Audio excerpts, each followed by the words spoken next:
This is Talking Bollocks with Rill and Josh.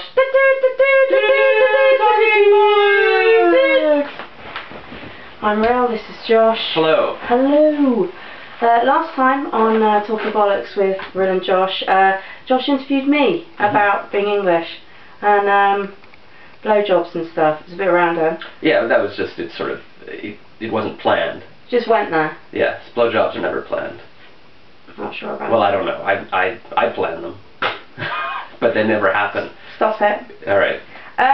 So the topic this week is going to be I'm eligible to apply for Canadian citizenship soon. It's very exciting. Oh, congratulations. Thank you. So I wanted to ask Josh a few questions about, well, let's start with, what's it like being Canadian? What should I expect? It's alright. Bit non-committal. Yeah, it's weird. It's a country that, I mean, you can so easily start going into cliches, like, oh, Do it. You know, it's multiculturalism and, That's only Toronto though. Everywhere else is like white people, that's it. Yeah. So it's not as old a country as England, so we don't have a lot of old buildings, and there's not a lot of... It's a bit rubbish, that's what you're saying, isn't it? It's a bit rubbish. It's not as, you know, like people from England or Ireland or Greece, they've all got their customs and their passions about their country, and Canada's more seems like... Nobody, it's hard to be, I'm so Canadian, like, without getting into weird cliches, what is it? like so hockey. What does it mean? What does it mean to be Canadian? I mean, that's the eternal question, and, you know, often they say, well, what it means to be Canadian is to question what it means to be Canadian. You see, that's bollocks. That's just a cop-out. I'm not buying it. Do you agree with Jon Stewart that Canada is America's gay brother? I thought that was quite a good description. That's kind of cool. Do you know what I mean? Yeah. It's like it's quite liberal. It's a bit rubbish. It's like the gay brother. Yeah, it's kind of just a bit. No one talks about it very much. Yeah, and yeah. I mean, right now we've got our right-wing government, but that's part of that is just the electoral system, right? The right-wing parties all got together, and so they get in, even though, you know, maybe they only get like 38% of the vote. They're sort of running the show. I find Canadian politics unremittingly dull. I just find it like... Yeah, I remember in politics class, like in school and high school and stuff, we'd always talk about, yeah, like American politics. They're so exciting because it was... English politics, because it's full of nutters. Yeah. And drunk people. Yeah, you guys are nuts and drunk, and the Americans...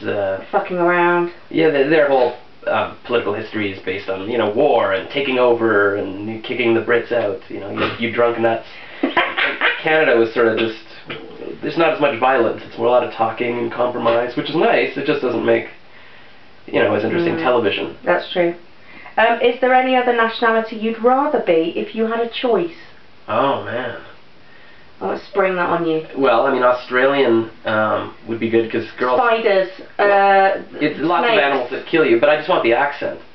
You know, it seems to... Girls really like the Australian accent. They're like, oh, the Australian... I think I would get a lot more action if I walked in to a bar looking like I do still, but like suddenly I'm like, oh, hello. You can't do the accent. I can't do it, right? So can't do it. No, I can't.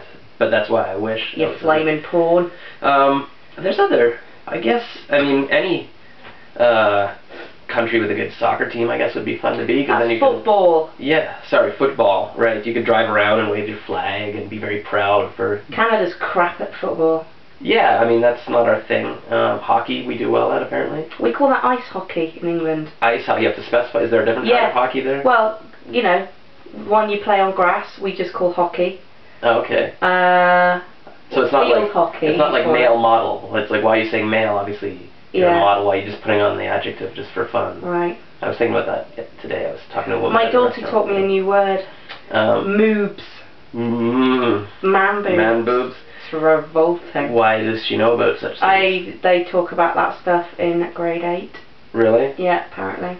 Well, that's upsetting. I know. That's an incentive for me to go to the gym when I leave here. Unless she was saying she likes moves. No, no one likes moves. Okay, that's... Let's face it, no one likes moves. Did you want to be a Mountie when you were little? Is that what Canadian little boys want to be when they grow up? Just asking. No, I don't think so. Mounties sort of seem more like a kind of a cartoony thing. Like in Ottawa, at Parliament Hill, the Mounties ride their horses around and stuff, or they have I guess it's still the Mounties with the big fuzzy hats. Kind of like they have in England, right? Bearskin hats. Yeah, that doesn't look comfortable. Nobody's like, wow, I want to be that. Like, they faint all the time in England as well, and they have to stand on parade and stuff. That's kind of ridiculous. Gigantic hat. And the big, the pants with the...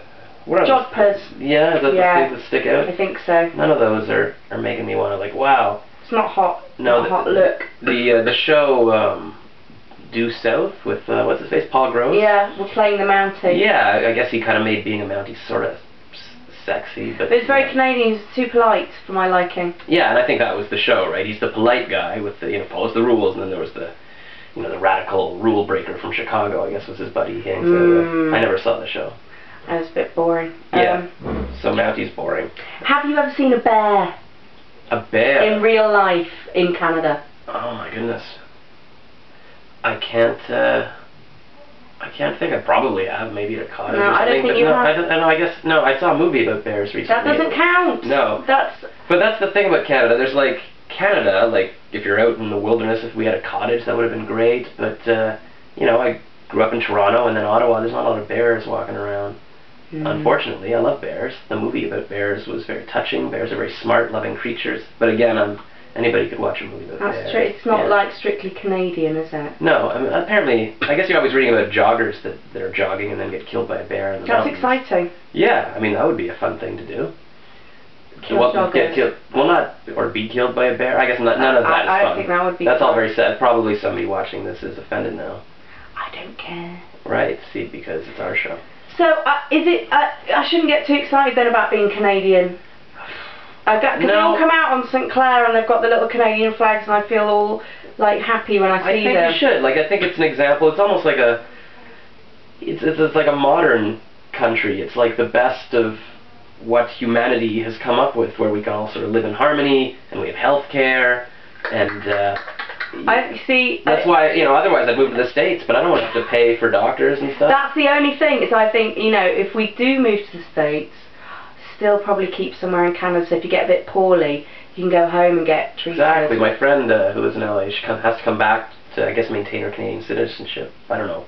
Or her visa or something, but I would totally keep doing that. And you hear about LA actors that, keep a house in Toronto. I think Sean Cullen does that, and who's that other guy from Arrested Development? Michael Cera. I think he still lives in Brampton. I love him. Yeah, I just saw him a magazine that said Michael Cera, why he might quit acting. Why is he still 12 though? That's interesting. How did he stay that way? What is the secret of that? Because I would love to be 12.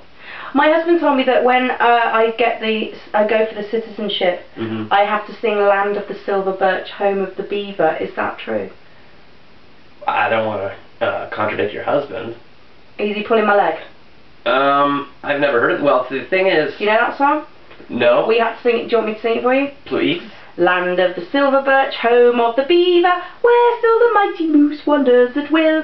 It's like this really ridiculous Canadian song about Canada. Did he teach this to you? No, I learnt it in Brownies. Oh, it's a real song. It's a real song that you learn when you're in the Commonwealth, apparently. I think it might be one of those things that, like, say people who are converting to Judaism, they have to study it a lot and know so much about Judaism, but because I was born Jewish, I don't have to know anything. You see that shrug? That was tremendous. Yeah. I mean, that's my Judaism right there. Right there, in a nutshell. And that's why, we sort of, we got you by the balls, or the bollocks, as we say, and so we make you learn stupid songs if you want to be Canadian. That's probably I think that's a good thing about Canada. Yeah, that we make you sing stupid songs to be Canadian. Well, it's been very informative. I hope you've enjoyed this week's episode of Talking Bollocks with Rill and Josh. Tune in next time for some other random bollocks. Random bollocks. That's the best kind of bollocks. I've been Josh Rackless. And I've been Marilla West. And hopefully I've convinced you to be Canadian. I'm excited now. Yeah. Yeah. Well, maybe. Hopefully we've convinced you all to be Canadian. Everyone should be Canadian. Okay, bye. Bye.